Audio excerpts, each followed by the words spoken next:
Yeah. But you know, I think if you handle this, if you have support, number one, if you don't have support at the top, that's difficult. Because they're going to go to other instructors and they're going to say these things, and if they get reinforcement that that's terrible, that's horrible, that's not what's supposed to be happening, then that's going to perpetuate. But if you have support and if you can start creating a community of experts who actually are doing this sort of thing, then you can actually overcome this resistance pretty easily. This is what they're really saying. They're really saying, I'm out of my comfort zone, I cannot stand it, you're killing me, help. And so we have to teach them what our role is. And that really is different. To teach each other what our role is. Yes, absolutely. Because, and we have to send people back. Send them to Piaget. Make them read about disequilibrium. You know, if we're not uncomfortable, we're not learning anything. If we don't have a few questions, then we shouldn't be just in misery. But we should be a little uncomfortable, because then that's that whole process of assimilation and accommodation. It's not a painless process to learn. Learning is not a quiet place. Learning is a place where we struggle sometimes. And it's normal and it's healthy. But too often we spoon feed them. And so we teach them what our role is. And that's, when I first started using rubrics in the classroom, I was really frustrated because I was like, this rubric is so clear and these students have no idea what it means. What is the problem? But then I realized I had to teach them the rubric. And then I had to teach them the way I was teaching them. And this is why it was worthwhile. And I do want to show you a video. And one of the reasons that I am showing you these videos is just so we think about our own videos that we're going to be doing. Okay. Now this is a teacher who is jumping into using active learning in her classroom.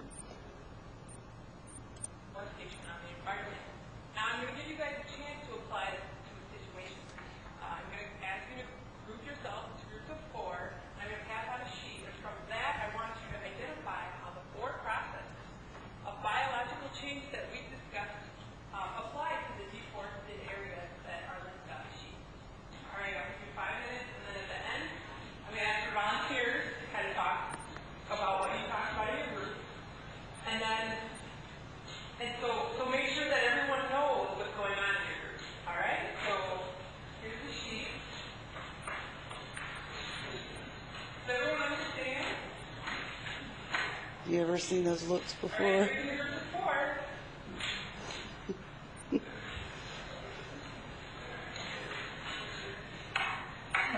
You want us to what?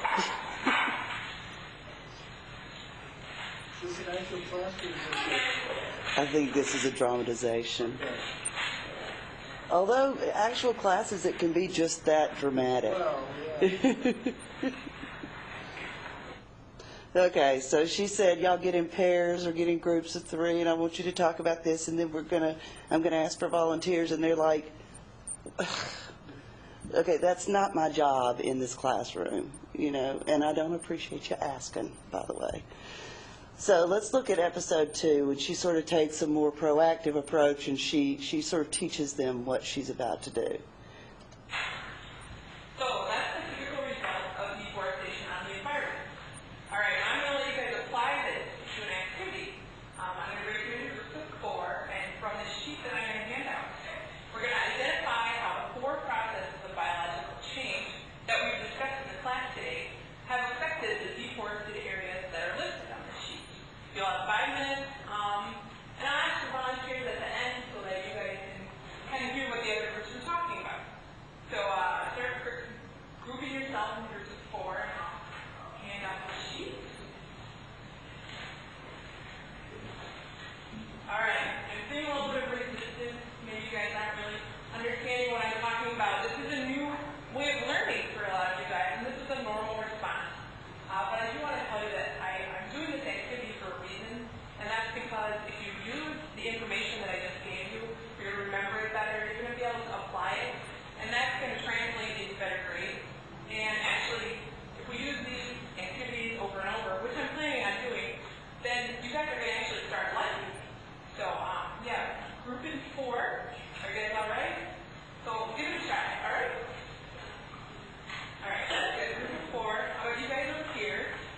Okay, so we're kind of reduced to begging at first, you know. Just give it a try. Just trust me, it's going to work.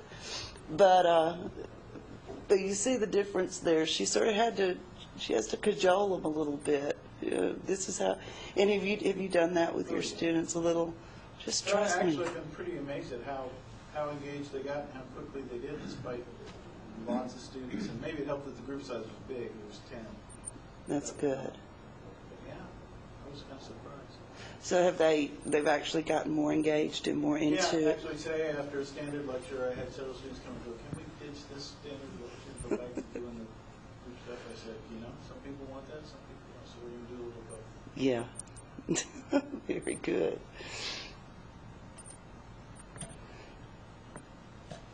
So let's see. There's our role, and it's exactly that. You're negotiating with them to sort of kind of keep keep your community intact, and so that's negotiating our knowledge with the students is very important. You noticed that in the video, she was explaining to them. She said, "I see your cues. I see that you're resisting this. So online, we're not going to see those cues. So the way that we have to approach that is up front in the syllabus. We really have to go ahead and advocate for this way of teaching and try to convince them, in the syllabus, this is what we're doing, this is why we're doing it, this is going to be very helpful to you, this is going to translate into, better grades, it's going to translate into a better career.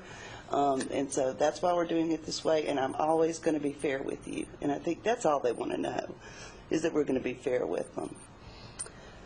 So our role is obviously always being present, being visible, the peer support, multimodal resources so that it's asynchronous, it's synchronous, it's audio, it's video, it's text. We're allowing people to present information to us in different ways. They're using Integrity. They're using a PowerPoint presentation. They're creating an Excel spreadsheet. They're doing some sort of kinesthetic activity and showing it to us. So we need to give them a lot of entry points into the material and allow them a lot of ways to demonstrate their knowledge to us. Asking them to represent their understanding and providing low-risk but honest feedback. This is not about self-esteem. We're not trying to preserve their self-esteem, but we are trying to say, it's okay to put out there what you know, and I'm going to help you get to the point that you are more expert in this. I'm going to help you see what it was that I expected to see, what you did, and what the difference between the two might be. And then allowing students to present their understanding through a portfolio entry, clear rubrics prior to the assignment of a project. It's not fair to pop that on them at the end. They need to be able to see that before they start the project. And then this is kind of controversial, and so I'd be interested in what you think about providing models or exemplars to students to help them with assignments. It's tricky because based on the problem-based learning session that we had, that's a big part of it is that it's kind of open-ended, and you've got to go find the resources, and you've got to think about it, and you've got to come up with the answer or the assignment. If you give them an exemplar, they're just going to copy it. Exactly. So. I've had a slightly different experience in principal lecture, content business, that sort of thing, but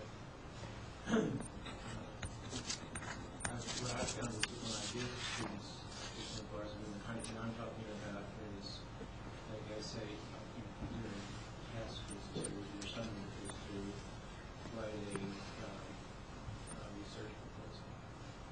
And I show them living journal articles that were proposals that are models, examples. And they still can't do it. I mean, they still don't do it.